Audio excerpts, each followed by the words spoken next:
Hey, I'm Aurélien Géron, and in this video I'll tell you all about capsule networks, a hot new architecture for neural nets. Geoffrey Hinton had the idea of capsule networks several years ago, and he published a paper in 2011 that introduced many of the key ideas, but he had a hard time making them work properly until now. A few weeks ago, in October 2017, a paper called Dynamic Routing Between Capsules was published by Sara, Sabour, Nicholas Frosst, and of course Geoffrey Hinton. They managed to reach state-of-the-art performance on the MNIST dataset and demonstrated considerably better results than convolutional neural nets on highly overlapping digits. So what are capsule networks exactly? Well, in computer graphics, you start with an abstract representation of a scene, for example, a rectangle at position x20 and y equals 30, rotated by 16 degrees and so on. Each object type has various instantiation parameters. Then you call some rendering function and boom, you get an image. Inverse graphics is just the reverse process. You start with an image and you try to find what objects it contains and what their instantiation parameters are. A capsule network is basically a neural network that tries to perform inverse graphics. It is composed of many capsules. A capsule is any function that tries to predict the presence and the instantiation parameters of a particular object at a given location. For example, the network above contains 50 capsules. The arrows represent the output vectors of these capsules output vectors. The black arrows correspond to capsules that try to find rectangles, while the blue arrows represent the output of capsules looking for triangles. The length of an activation vector represents the estimated probability that the object the capsule is looking for is indeed present.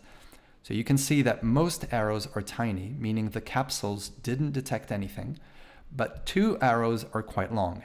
This means that the capsules at these locations are pretty confident that they found what they were looking for, in this case, a rectangle and a triangle. So the orientation of the activation vector encodes the instantiation parameters of the object. For example, in this case, the object's rotation, but it could be also its thickness, how stretched or skewed it is, its exact location, there might be slight translations and so on. For simplicity, I'll just focus on the rotation parameter, but in real capsule network, the activation vectors may have 5, 10 dimensions or more. In practice, a good way to implement this is to apply a couple convolutional layers, just like in a regular convolutional neural net. This will output an array containing a bunch of feature maps. You can then reshape this array to get a set of vectors for each location. For example, suppose the convolutional layers output an array containing, say, 18 feature maps, 2 times 9. You can easily reshape this array to get 2 vectors of 9 dimensions each for every location. You could also get 3 vectors of 6 dimensions each, and so on. Something that would look like the capsule network represented here with 2 vectors at each location. The last step is to ensure that no vector is longer than 1, since the vector's length is meant to represent a probability. It cannot be greater than 1. To do this, we apply a squashing function. It preserves the vector's orientation, but it squashes it to ensure that its length is between 0 and 1. One key feature of capsule networks is that they preserve detailed information about the object's location and its pose throughout the network. For example, if I rotate the image slightly, notice that the activation vectors also change slightly, right? This is called equivariance. In a regular convolutional neural net, there are generally several pooling layers, and unfortunately, these pooling layers tend to lose information, such as the precise location and pose of the objects. It's really not a big deal if you just want to classify the whole image, but it makes it challenging to perform accurate image segmentation or object detection, which require precise location and pose. The fact that capsules are equivariant makes them very promising for these applications. All right, so now let's see how capsule networks can handle objects that are composed of a hierarchy of parts. For example, consider a boat centered at position x equals 22 and y equals 28 and rotated by 16 degrees. This boat is composed of parts. In this case, one rectangle and one triangle. So this is how it would be rendered. Now we want to do the reverse. We want inverse graphics. So we want to go from the image to this whole hierarchy of parts with their instantiation parameters. Similarly, we could also draw a house using the same parts, a rectangle and a triangle, but this time organized in a different way. So the trick will be to try to go from this image containing a rectangle and a triangle and figure out not only that the rectangle and triangle are at this location and this orientation, but also that they are part of a boat, not a house. So yeah, let's figure out how it would do this. The first step we have already seen. We run a couple of convolutional layers, we reshape the output to get vectors, and we squash them. This gives us the output of the primary capsules. We've got the first layer already. The next step is where most of the magic and complexity of capsule networks takes place. Every capsule in the first layer tries to predict the output of every capsule in the next layer. You might want to pause to think about what this means. The capsules at the first layer try to predict what the second layer capsules will output. For example, let's consider the capsule that detected the rectangle. I'll call it the rectangle capsule. Let's suppose that there are two capsules in the next layer, the house capsule and the boat capsule. Since the rectangle capsule detected a rectangle rotated by 16 degrees, it predicts that the house capsule will detect a house rotated by 16 degrees. That makes sense. And the boat capsule will detect a boat rotated by 16 degrees as well. That's what would be consistent with the orientation of the rectangle. So to make this prediction, what the rectangle capsule does is simply computes the dot product of a transformation matrix, Wij, with its own activation vector, Ui. During training, the network will gradually learn a transformation matrix for each pair of capsules in the first and second layer. In other words, it will learn all the part-whole relationships, for example, the angle between the wall and the roof of a house, and so on. Now let's see what the triangle capsule predicts. Right. This time, it's a bit more interesting. Given the rotation angle of the triangle, it predicts that the house capsule will detect an upside-down house, and the boat capsule will detect a boat rotated by 16 degrees. These are the positions that would be consistent with the rotation angle of the triangle. Now, we've got a bunch of predicted outputs. What do we do with them? Well, as you can see, the rectangle capsule and the triangle capsule strongly agree on what the boat capsule will output. In other words, they agree that a boat positioned in this way would explain their own positions and rotations. And they totally disagree on what the house capsule will output. Therefore, it makes sense to assume that the rectangle and triangle are part of a boat, not a house. Now that we know that the rectangle and triangle are part of the boat, the outputs of the rectangle capsule and the triangle capsule really concern only the boat capsule. There's no need to send these outputs to any other capsule. This would just add noise. They should be sent only to the boat capsule. This is called routing by agreement. There are several benefits. First, since capsule outputs are only routed to the appropriate capsule in the next layer, these capsules will get a cleaner input signal and will more accurately determine the pose of the object. Second, by looking at the paths of the activations, you can easily navigate the hierarchy of parts and know exactly which part belongs to which object. Like the rectangle belongs to the boat, or the triangle belongs to the boat, and so on. Lastly, routing this by agreement helps parse crowded scenes with overlapping objects. We will see this in a few slides. But first, let's look at how running by agreement is implemented in capsule networks. Here I have represented the various poses of the boat as predicted by the lower level capsules. For example, one of these circles may represent what the rectangle capsule thinks about the most likely pose of the boat, and another circle may represent what the triangle capsule thinks. And if we suppose that there are many other low-level capsules, then we might get a cloud of prediction vectors for the boat capsule like this. In this example, there are two pose parameters. One represents the rotation angle and the other represents the size of the boat.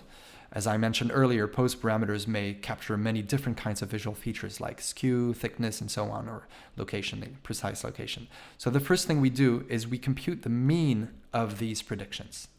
This gives us this vector. The next step is to measure the distance between each predicted vector and the mean vector. So I will use here the Euclidean distance, but capsule networks actually use the scalar product. Basically, we want to measure how much each predicted vector agrees with the mean predicted vector. Using this agreement measure, we can update the weights of every predicted vector accordingly. Note that the predicted vectors that are far from the mean now have a very small weight, and the ones closest to the mean have a much stronger weight. I've represented them in black. Now we can compute the mean once again, or I should say the weighted mean, and you'll notice that it moves slightly towards the cluster, towards the center of the cluster. So next we can once again update the weights, and now most of the vectors within the cluster have turned black. And again, we can update the mean, and we can repeat this process a few times. In practice, 3 to 5 iterations are generally sufficient. This might remind you, I suppose, of the k-means clustering algorithm, if you know it. Okay, so this is how we find clusters of agreement. Now let's see how the whole algorithm works in a bit more details. First, for every predicted output, we start by setting a raw routing weight, Bij, equal to 0. Next, we apply the softmax function to these raw weights for each primary capsule. This gives the actual routing weights for each predicted output, in this example 0.5 each, equal weights. Next, we compute a weighted sum of the predictions for each capsule in the next layer. This might give vectors longer than 1, so as usual, we apply the squash function. And voila, we now have the actual outputs of the house capsule and boat capsule. But this is not the final output, it's just the end of the first round, the first iteration. Now we can see which predictions were most accurate. For example, the rectangle capsule made a great prediction for the boat capsule's output. It really matches it pretty closely. This is estimated by computing the scalar product of the predicted output vector u hat ji and the actual product vector vj. This scalar product is simply added to the predicted output's raw routing weight, bij. So the weight of this particular predicted output is increased. When there is a strong agreement, the scalar product is going to be large, so good predictions will have a higher weight. On the other hand, the rectangle capsule made a pretty bad prediction for the house capsule's output, so the scalar product in this case will be quite small, and the raw routing weight of this predicted vector will not grow much. Next, we update the routing weights by computing the softmax of the raw weights once again. And as you can see, the rectangle capsule's predicted vector for the boat capsule now has a weight of 0.8, while its predicted vector for the house capsule dropped down to 0.2. So most of its output is now going to go to the boat capsule, not the house capsule. So once again, we compute the weighted sum of all the predicted outputs vectors for each capsule in the next layer, that is the house capsule and the boat capsule. And this time the house capsule gets so little input that its output is a tiny vector. On the other hand, the boat capsule gets so much input that it outputs a vector much longer than 1, so again, we squash it. And that's the end of round 2, and as you can see, in just a couple iterations, we have already ruled out the house and clearly chosen the boat. After perhaps 1 or 2 more rounds, we can stop and proceed to the next capsule layer in exactly the same way. So, as I mentioned earlier, routing by agreement is really great to handle crowded scenes, such as the one represented in this image. One way to interpret this image, as you can see, there's a little bit of ambiguity. You can see a house upside down in the middle. However, if this was the case, then there would be no explanation for the bottom rectangle or the top triangle. No reason for them to be where they are.